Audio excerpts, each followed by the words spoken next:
It's now, what is this? 1:59 a.m.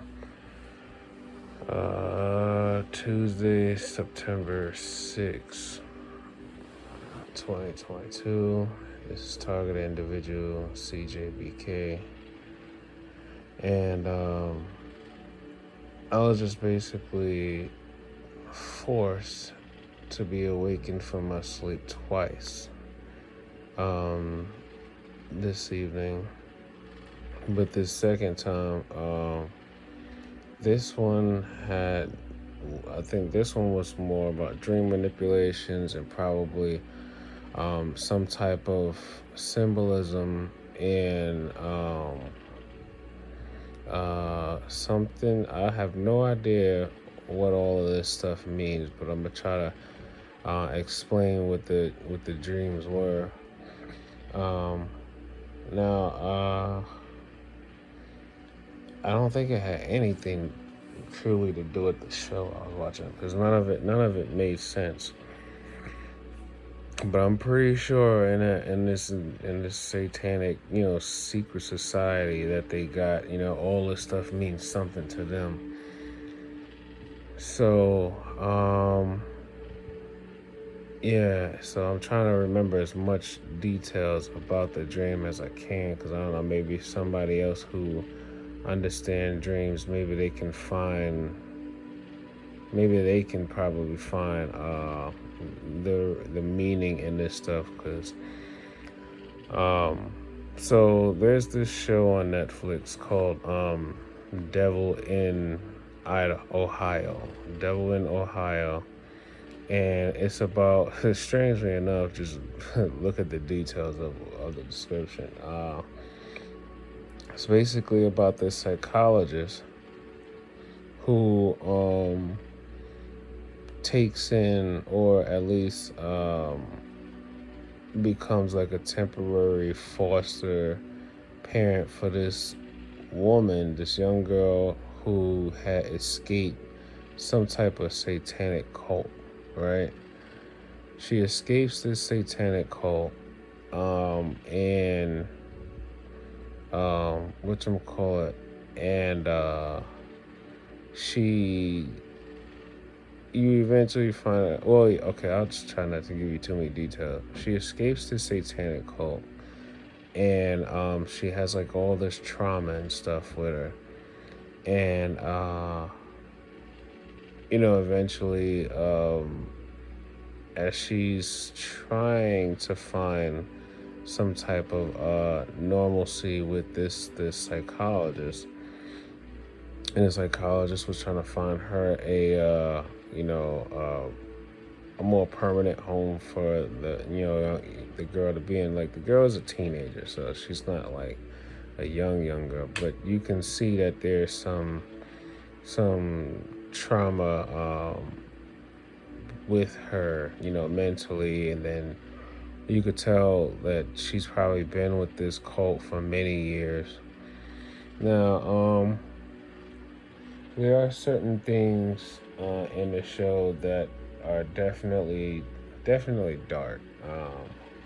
So, like, one thing that seems relatable to what my dream was is a dead pig, right? So there's a scene where there's this cop. He's trying to do an investigation on the girl and about her whereabouts and stuff like that, and he gets to this cornfield, and for some reason it is Ohio, so it probably has something more to do with just the scene and environment of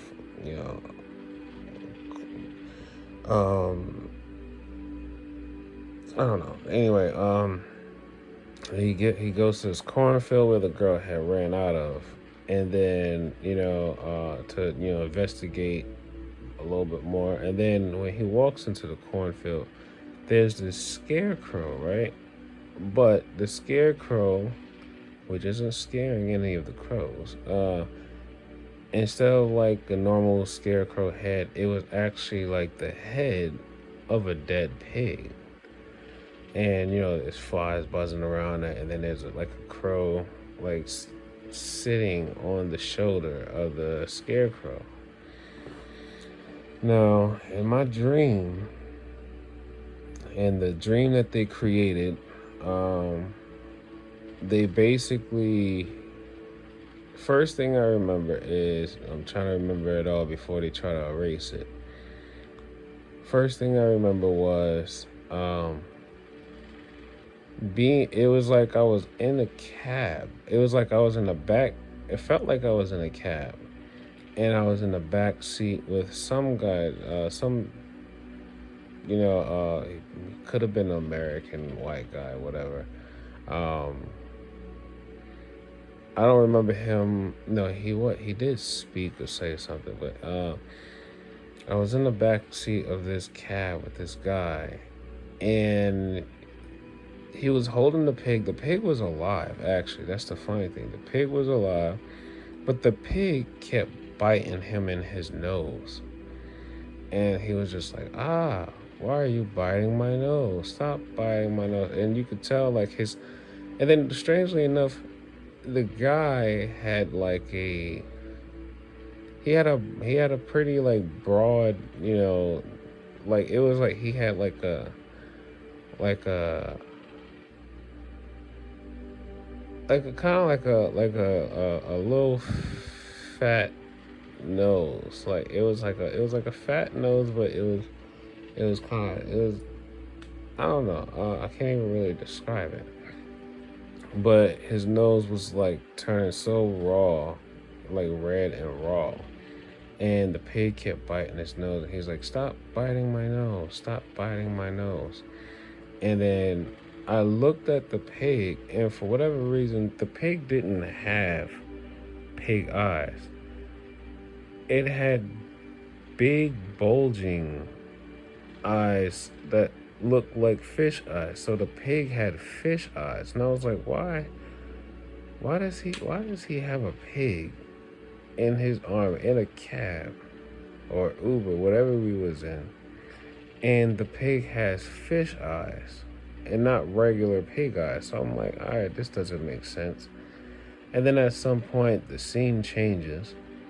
Now, it's like all of a sudden,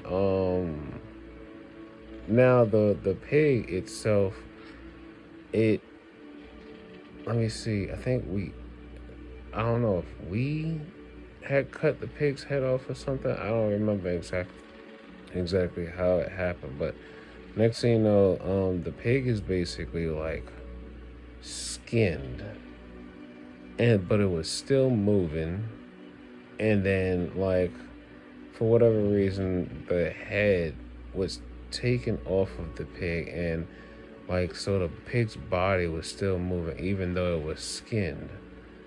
Then at some point, a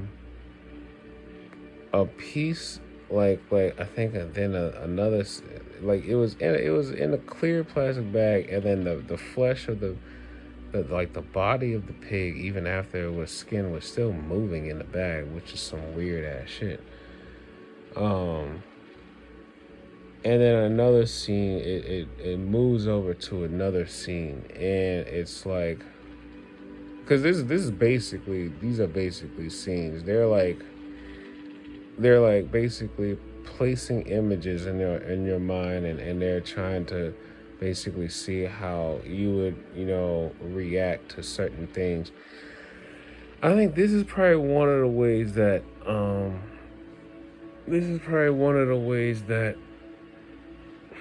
if they say in entertainment, when people get inspired and if they're using this technology to get inspiration for scenes and stuff like that, I think this is how they're doing it. They're creating things in people's mind, and then as we're sleeping, they're recording the dreams and how we're reacting in the dreams, and then next thing you know, you fuck around and find your dream in a movie. So I think this is what they're doing. This is how they're creating so many movies, I'm starting to believe now, because they've been using this technology to basically find better things to put in movies.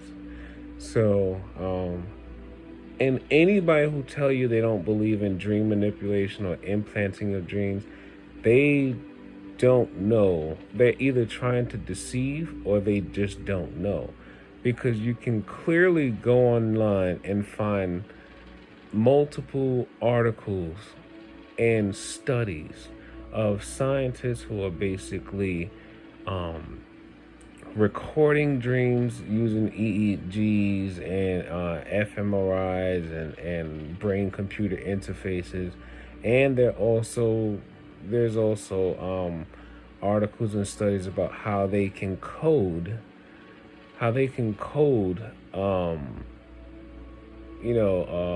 dreams and then implant those dreams into the minds of people, as they're asleep. It's not hard to find. All you gotta do is just type it up. But anyway,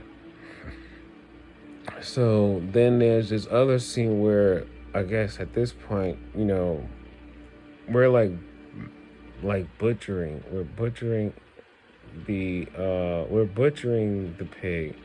Notice that skip that just happened with the music. I don't know if you hear it in the background. I'm trying to listen to a healing frequency to restore bone and joint health, because they've been really going hard on my left knee. They've been trying to destroy the cartilage in my left knee using this scalar technology to because every time I feel around my left knee, I can feel the insertion points of several different near infrared laser beams, and the energy or the protons or charged particles that they're focusing into my knee, I could pull it out to some degree, but then they're locked in on it. So they just basically just, even as much as I pull out, it's a lock-on system. So it's just gonna continuously keep doing it, right? Then strangely enough, earlier today, I seen this article from livescience.com where it talks about, can a solar storm create a tsunami? Long story short, it's that technically no, but a solar storm can have influence on the I guess the strength of an earthquake, which can cause a tsunami.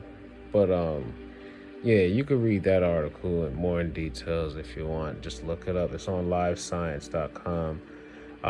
Can a solar storm create a tsunami? So obviously and I believe that article came out because we're in the peak cycle we're in the peak phase of the 11-year solar cycle. So obviously some scientists are aware that there are going to be some things that's going to happen involving the sun and the earth.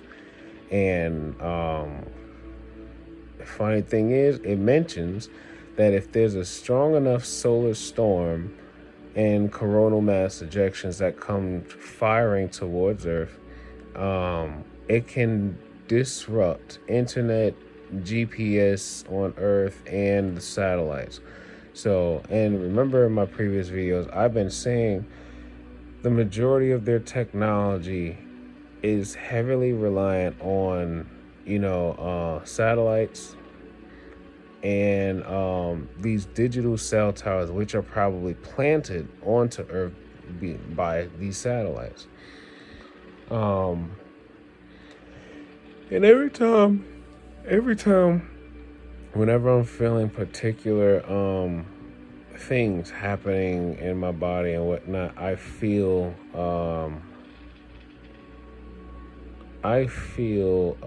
the presence of, what's the words I'm looking for? Like it's almost as if like being in a bubble, because remember in scalar weapon, scalar wave, scalar tech weaponization, um, two transmitters are basically it's like two transmitters or two somethings. I forgot. I think it's like two transmitters. They focus on the point of something, right? And it takes the electromagnetic field of whatever the object that it's focused on, right? And then it can either drain that object of its energy, its electromagnetic energy, or it can I think it said it can increase, or it can add charge to that thing, but not adding charge for a positive reason, but to actually overload the system. So it creates like a increase, like another bubble over that thing that it's trying to disrupt, and then next thing you know, it can just add even more charge to it, basically, short circuiting it or overloading it. So that's basically what they're doing to us, is they have our electromagnetic field, our aura, encased in like this energy bubble. And if you remember what global digitization is, they basically created an infosphere, meaning the entire globe is encased in this energy sphere of, well, synthetic energy. It's encased in this this bubble of synthetic energy, which, when you really think about it, is what's heating up the earth. It's not even necessarily the altogether the a lot of the pollution that we're thinking of, like the smog and stuff like that. That's not even really what's you know probably really heating up the earth, but it's all these satellites and that's beaming down on earth, and in case, well, I mean, the chemtrails probably also are the thing that's disrupting the earth as well, because the chemtrails are basically nanoparticles of like nanotech, and it's all metal, but I think for whatever reason, it's like, I don't know, it's like they're either way. The earth is about to defend itself in probably one of the most violent ways that we haven't seen in probably centuries or something. And it's gonna be due. Like, we're long due for it, because it's not enough of us that was trying to stop these evil, techno pagans from doing what they're doing. They call themselves saying that they're trying to make life better on earth for human beings, whatever. And it's like, nah, that's not what's happening. Because obviously, fallen angels and Lucifer and possibly Baphomet too, they're all walking this earth, very, very, freely.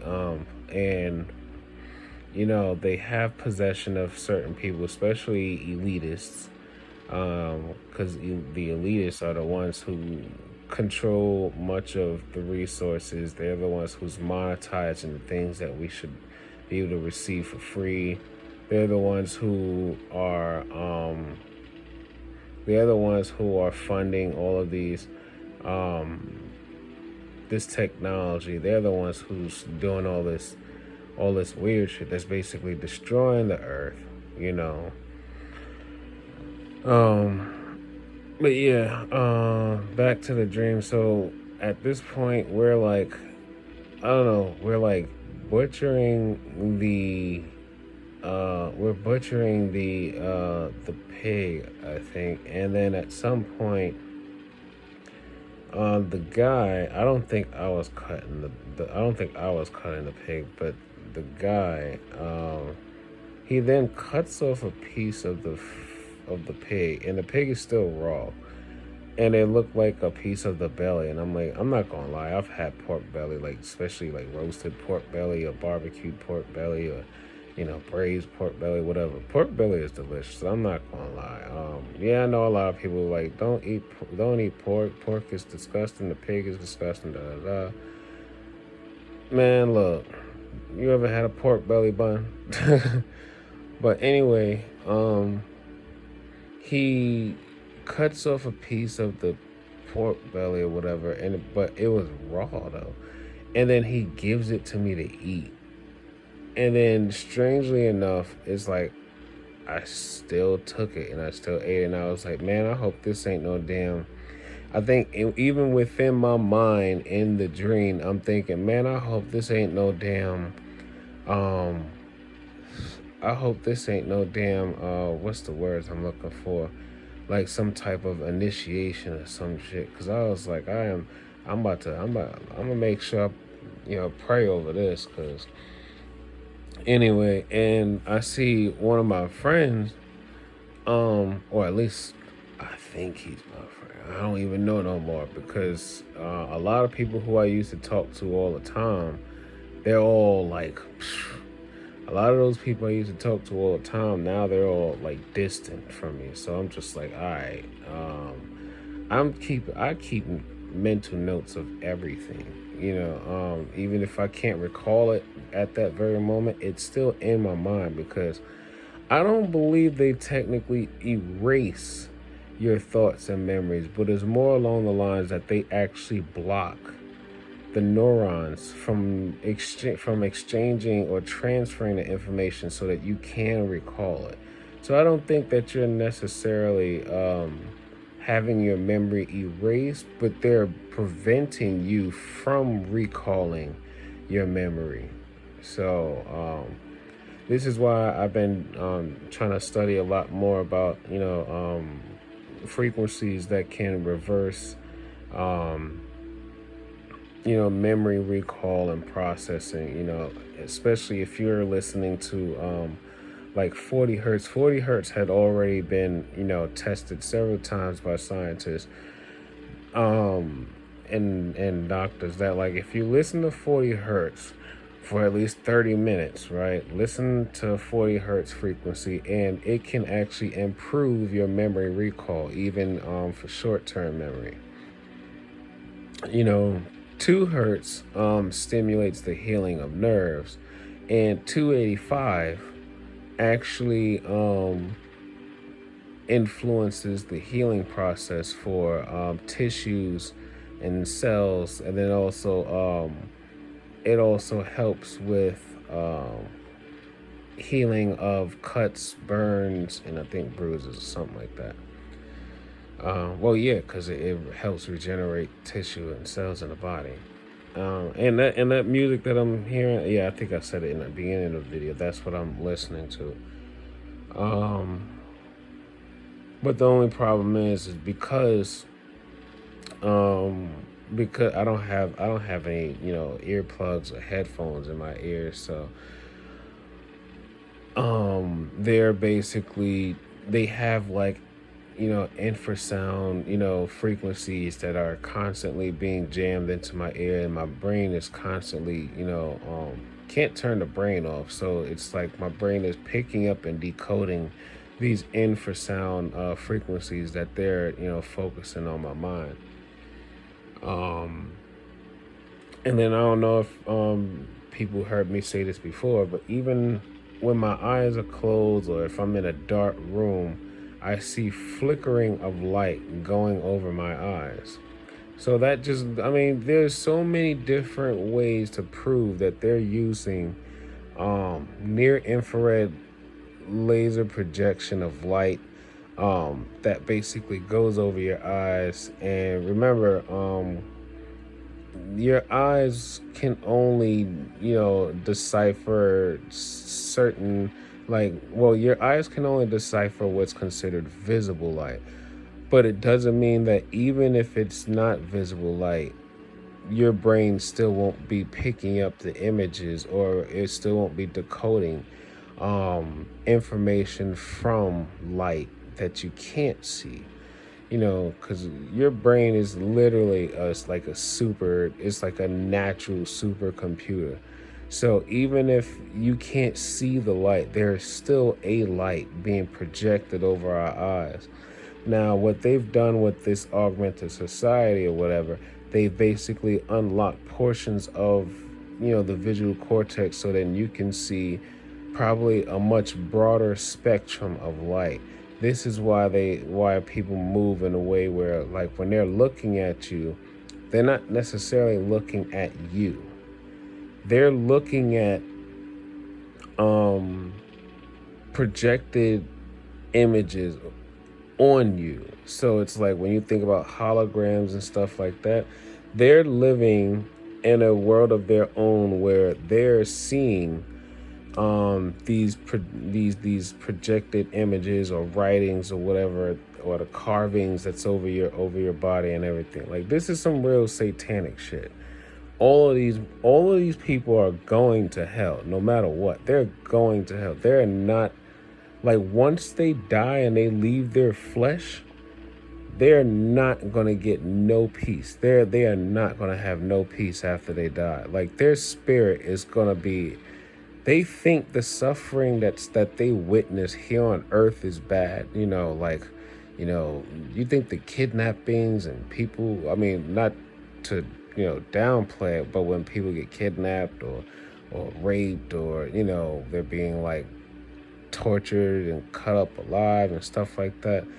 Remember, fallen angels, it's the fallen angels who gave man the ideas on how to torture people.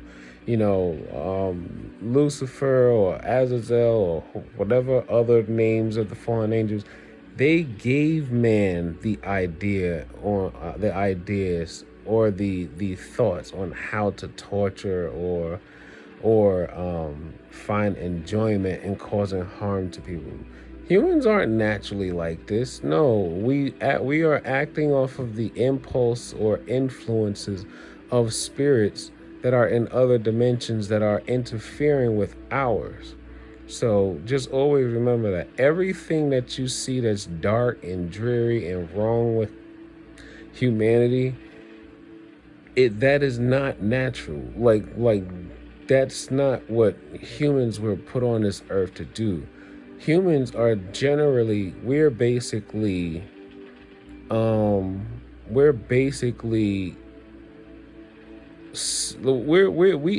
pretty much super organisms. We're like super multi something organisms. I can't remember the word, but we are capable of so much more than what we are even aware of or what we can understand. This is why that we have people like, spiritual gurus who meditate constantly, and they take care of themselves because they are more aware of just how powerful we truly are, and the influence that these other dimensional beings can have on our minds, bodies, and souls. So what these techno-pagans are doing is they don't have I don't know, maybe they just, I don't know why they don't just meditate and stuff like that, but they're basically using technology like it's some type of cheat code. Instead of them doing the work necessary to find peace or whatever, or to find ways to ascend themselves in a more natural and healthier way, they're using technology, which is also an influence from, spirits from other realms. They're using technology to basically try to advance themselves or manipulate the mind against the against the soul and the body. They're using technology as a means to basically turn people against the goodness that is within them, because God is everything that is good, you know. And when a person get an idea or get the impulse to want to do something that's against God's, intention for humanity, that is when a spirit is in the presence of that person. And then because that person does not have the understanding or the ability to fight back against that spirit just won that battle over their mind. So now what they're doing is, especially when you talk about like if a person's at a low vibration, they're gonna be almost rendered powerless against this demonic spirit. So think about what they're doing with this technology. They're taking the technology to basically lower your vibration so that you're more susceptible and unable to fight back against the spirits that are working within this world. You know, and they're all laughing high. He don't know nothing about technology, but I'm like, no, they don't even realize they're about to spend an eternity of being tormented in worse ways than what they're doing to us right now. And that includes every person that they influence against their will, even their children and their family, the lineage of whoever, they're close to, that they're basically showing to benefit off this technology. Every single one of them are going to face their worst nightmares plus more. They just don't even know it. This is why in the Bible it says, fear not what they do to the body, for if they kill the body, there's nothing more they can do.